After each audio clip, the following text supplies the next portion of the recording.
యాదాద్రి జిల్లా మండలం రాజాపేట కురారం ప్రజావానికి వెళ్ళాం ఇవాళ భూముల దరఖాస్తుల మీద.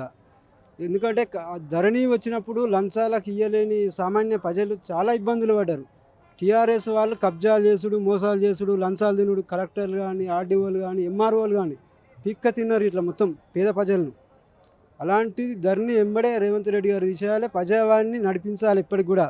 ఎందుకంటే ఎంపీ ఎలక్షన్లు వచ్చినా సరే కానీ కొంతమందిని ఉద్యోగస్తులను పెట్టి అక్కడ ప్రజావాణిని నడిపించుకుంటా ఇలా ఎంపీ ఎలక్షన్లు ముందుకు నడిపించాలని కూడా రేవంత్ రెడ్డి గారికి విజ్ఞప్తి చేస్తా ఉన్నా.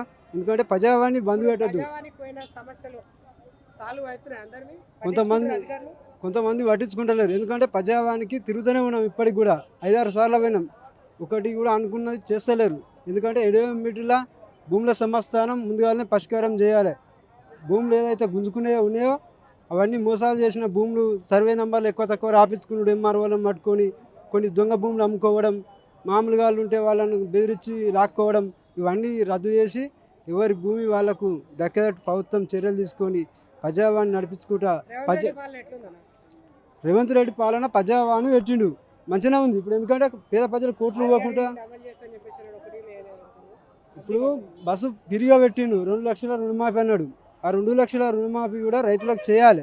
ఎందుకంటే బంగారం మీద పెట్టుకొని చాలామంది పేద రైతులు ఉన్నారు, వాళ్ళకు కూడా వెంటనే దీనికి కూడా అగ్రికల్చర్లో ఉన్న వాళ్ళకు రుణమాఫీ చేయాలి. ఎందుకంటే చాలామంది రైతులు ఎదురు చూస్తూ ఉన్నారు రుణమాఫీ చేస్తానని. ఎంపీ ఎలక్షన్ల ముందట్లనే రుణమాఫీ చేస్తే చాలా వరకు ఇప్పుడు కాంగ్రెస్ 16 సీట్లు కూడా గెలుచుకోబోతుంది. ఎందుకంటే రైతులు చాలామంది ఇవాళ మొత్తం ఇవాళ ఆలోచనతోని రుణమాఫీ గురించి ఆలోచన చేస్తారు. ఇలా రుణమాఫీ చేస్తే తొందర మూమెంట్లో తీసుకుంటే ఇప్పుడు 16 సీట్లు కూడా కాంగ్రెస్ గెలిచే పరిస్థితి ఉంటుంది.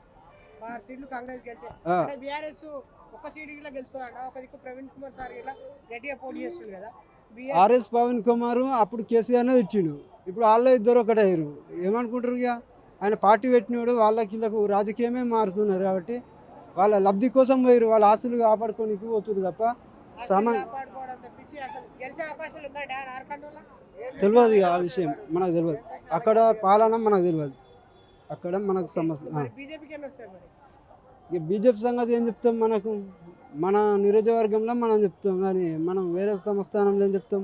ఇక్కడ అధికారం పార్టీ ఉంది కాబట్టి అధికారం పార్టీనే చూస్తారు అందరూ సామాన్య ప్రజలు. రుణమాఫీ చేస్తే తొందరలో ఈ మైనస్ పడది. రేవంత్ రెడ్డి గారు కూడా విజ్ఞప్తి చేస్తూ ఉన్నా. ఎందుకంటే దయచేసి భూముల సమస్థానం ధరని వెంటనే తీసేయాలి, భూములని సాల్వ్ చేయాలి, గుంజుకున్నాయి కానీ కబ్జాలు పెట్టినాయి అన్నీ తీసేయాలని కూడా విజ్ఞప్తి చేస్తాను. శ్రీనివాస్, ఎక్కడి నుంచి వచ్చారు? సిద్దిపేట. ఎన్ని సంవత్సరాల నుంచి చేస్తారండి ఈ జాబ్? ఒక 25 years, 20 సంవత్సరాలే. 20 సంవత్సరాలు. ఎక్కడ ఉంటారు ఇప్పుడు ఉండేది మేము పార్సిగుట్ట. ఓకే, ఎవరికి వేసిరన్న మీ రోడ్డు? ఇక్కడ ఉందా అక్కడ ఉందా మీ రోడ్డు? మాకు ఇక్కడ ఉంది, ఇక్కడే ఉంది మొత్తం ఫ్యామిలీకి మొత్తం. ఎవరికి వేసి రోడ్డు? కేసీఆర్ కృష్ణ. కేసీఆర్ కోసం. మీ ఎమ్మెల్యే ఎవరండి ఇప్పుడు? ఇప్పుడు మా ఎమ్మెల్యే వచ్చి పద్మారావు.